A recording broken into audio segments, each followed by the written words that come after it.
So for our last section here in chapter 6, we're going to look at our reaction mechanisms and determine or figure out how we can determine whether or not we should draw a reversible or irreversible arrow in our mechanistic steps here. So some reactions are drawn as equilibria and others are drawn as irreversible. So we see that the double-headed arrow is indicative of a reaction that's in equilibria, so it's reversible. And then we see our arrow that's only pointing in one direction to the right is generally an irreversible process. So how can we determine whether or not something is going to be reversible or irreversible? So we can consider both kinetics and thermodynamics in our analysis here. So when we have a nucleophilic attack, we can see here that this is our nucleophile, this water molecule, and it is attacking this electrophile, this carbocation, and the resultant molecule here, you can see that the water molecule is considered what's called a good leaving group. So if whatever happens after the nucleophilic attack results in a good leaving group, then we can say that that process is generally going to be reversible at some appreciable rate. So that means that some quantity of this reaction, some of the product will result in the reactants again. So we can see that now our reaction goes from our product of the nucleophilic attack back to the original carbocation and the water molecule. We'll cover what are good leaving groups or poor leaving groups more so in chapter 7, but for the time being, we'll just kind of generalize when reactions will be reversible or irreversible based on the fact that they have good leaving groups or poor leaving groups. So in this case, we see another nucleophilic attack, right? This ion here, this methide ion, and it is our nucleophile. It's attacking our electrophilic center over here, and the resultant molecule now is going to remain, and this is called an irreversible reaction because what has happened is we've created a bad leaving group, or we've bonded what's considered a bad leaving group. So the reverse of this reaction will not occur. We will not generate our ketone and our ion in this instance. So again, dependent on the leaving group that results, whether or not it's a good or bad leaving group, will determine reversibility of these reactions and these nucleophilic attacks. So if we have a good leaving group, right, so this can bond, right? Over here, we see this is a bromine has bonded to our carbocationic site in our previous example. But since it's a good leaving group, we can see our double-headed arrow given here. So the reversible reaction can occur, and that results in, again, our carbocation and a good nucleophile.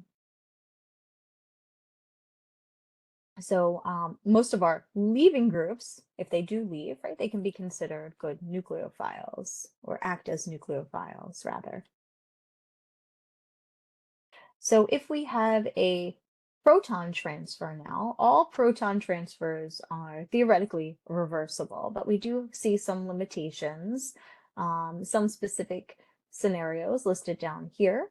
So we have our first reaction noted, where we have a water molecule that is acting as our acid, right? And this would be our base over here with this ionic species, this anion. And what happens is we see a proton transfer, right? So these are our products over here, and we end up with hydroxide. But we can see when we compare acids to acids that there's a difference of 10 units or more, 10 pKa units or more between our reactants and our products. So in this case, because of that difference being more than 10, being much more than 10 with this specific example, this would be considered an irreversible reaction. But if we have our, this is called tert butoxide down here with our water molecule, we can see that this is my base, this is my acid, this is my conjugate acid, and then hydroxide is my base or conjugate base over here. When we compare acids to acids, they have much less than 10 difference between their pKa values, less than 10 units. So this we would consider a reversible reaction between this tert-butyl alcohol back to tert-butoxide. So again, in our first example is irreversible, and then our example 2 down here, this would be reversible. So again, this is with proton transfer specifically. We look at our difference in pKa values of our acid reactant to our acid product. With carbocation rearrangements, the general trend for this is that they are irreversible. There's really no, thermodynamically considering, there's no driving force, there's no reason for a more stable tertiary carbocation to go back to this secondary carbocation we see over here. So there's no reason for a more stable carbocation to rearrange to a less stable one. So in general, we would say that carbocation rearrangements are irreversible reactions. The last consideration that we'll look at here is when we have a leaving group, right? So we have our rearrangement or our there are resonance that occurs here, and we generate this anionic species, and this is nitrogen gas, N2, that results. So this will escape. This will leave our reaction, and all we're left with is this species. So based on the Le Chatelier principle that you might have looked at in Chem 2, this is an irreversible process because we no longer have our N2 gas to, react in the opposite direction. So because this is removed, essentially, more product will be generated, if you remember your Le Chatelier principle, right?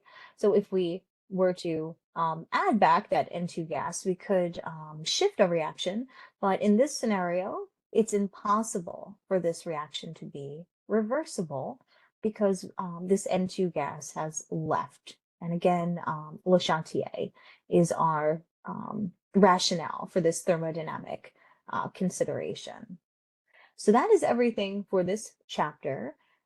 Again, we will look at some practice problems specifically from chapter 6 in the next lecture.